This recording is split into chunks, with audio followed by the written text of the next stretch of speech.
Hello and welcome. I'm your host, Darshawn McAway. You're tuned in to wowpodcast.me. That's WOWPODCAST.me. And today we have a special guest. We have Mr. Scott Overton. Sir, how are you doing? I'm doing really well. Thank you, Darshan, for having me on the WOW podcast. It's good to be No here. problem. No problem at all. So we're here to talk about your latest book, Oceanus. Can you tell me what this book is about? Yeah, it's Oceanus. It's named after Oceanus. a Greek god, one of the original gods of the sea, long, long, long time ago. But there's, an element of it in the book.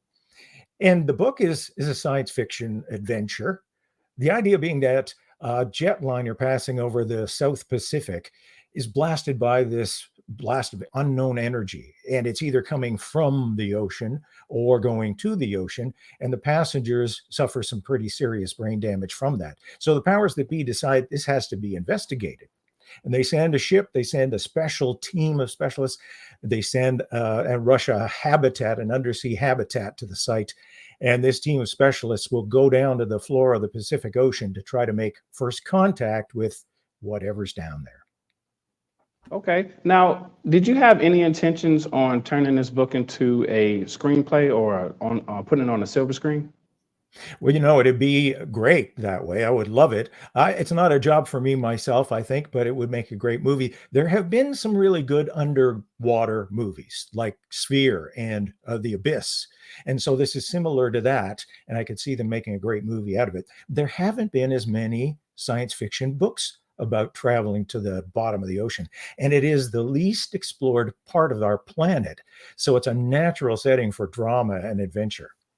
So, what gave you the thought process to write this particular book? Well, that was kind of it, just where so many science fiction books take place in space. And I always start with a concept and a theme. The theme that I wanted to explore, well, there are a bunch of them, but among them, the damage that we have done to our planet. So that is a big part of it. And then also other intelligences, consciousnesses, and whether we should depend on someone else to maybe solve our problems. So there are, the whole cast of characters here. One of them is a freelance troubleshooter, think MacGyver, but without all the gadgets. And he believes that this must be advanced aliens, extraterrestrials who have done this situation, created it unintentionally. So he thinks this could be a great thing. They could solve the problems of the human race. Is that a good idea? Not so sure. Right. Now, let me ask you this. There's a character in there that is a blind psychologist. Where did that thought process come from? Why did you make them blind?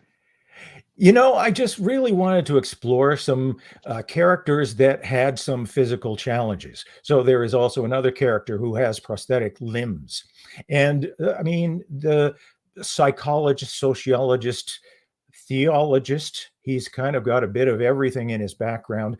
He's blind, but he has some special technology that copes with that makes up for his loss of sight. I wanted to throw that in there as well. The idea being that I didn't want to just have so-called typical characters. I wanted to have a cast that was varied, diverse in a lot of different ways. And so the idea of having these people with these challenges that they're coping with via technology, I thought was interesting to explore, and especially in a dangerous situation like this. So, when did you first fall in love with sci-fi?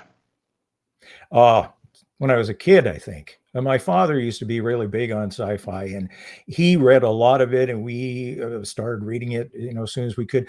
When Star Trek came out on TV, I was young and I fell in love with that and some of the similar shows that were on. That was the best of them at that time. And then we'd talk about science fiction books and TV and movies around the dinner table, having dinner and having tea afterward, great jaw sessions. And I just loved it all my life. Always wanted to be a science fiction writer. Now, I was going through your website, and man, you've been extremely busy. I mean, you have a ton of books that you have been writing for a long time. Out of all the books you have written so far, what seems to be your favorite?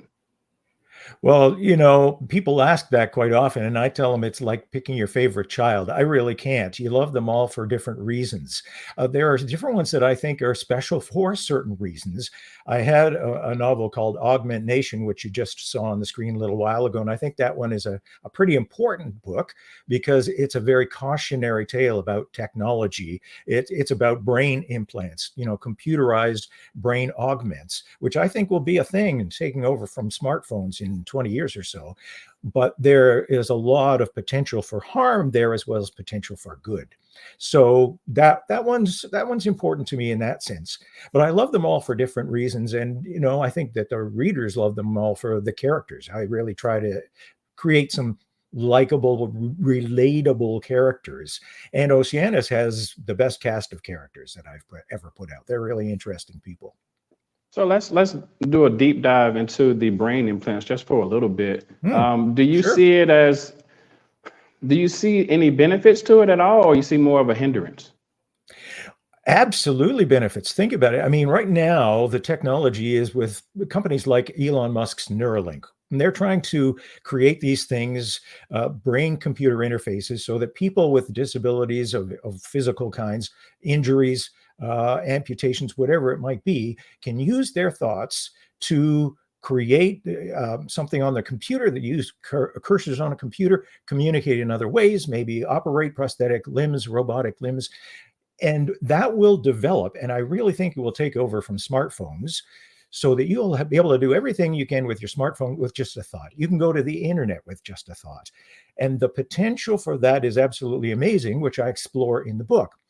But think about the dark side, because we already know about the privacy issues and security issues that we have with our smartphones. Imagine if you have a direct brain to internet kind of interface, a connection there. It's a two-way street, and it can have its hazards. Would you be a test subject to getting it done on you?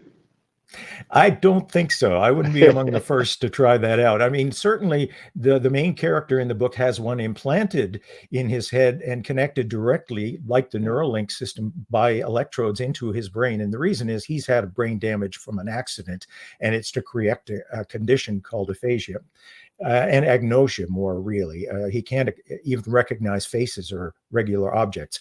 So he gets that for that reason, but then develops many, many other uses for the technology. What type of childhood did you have growing up? I think it was a pretty normal childhood. The only thing is that I've always loved, loved, loved books, and I started writing stories when I could put words on paper.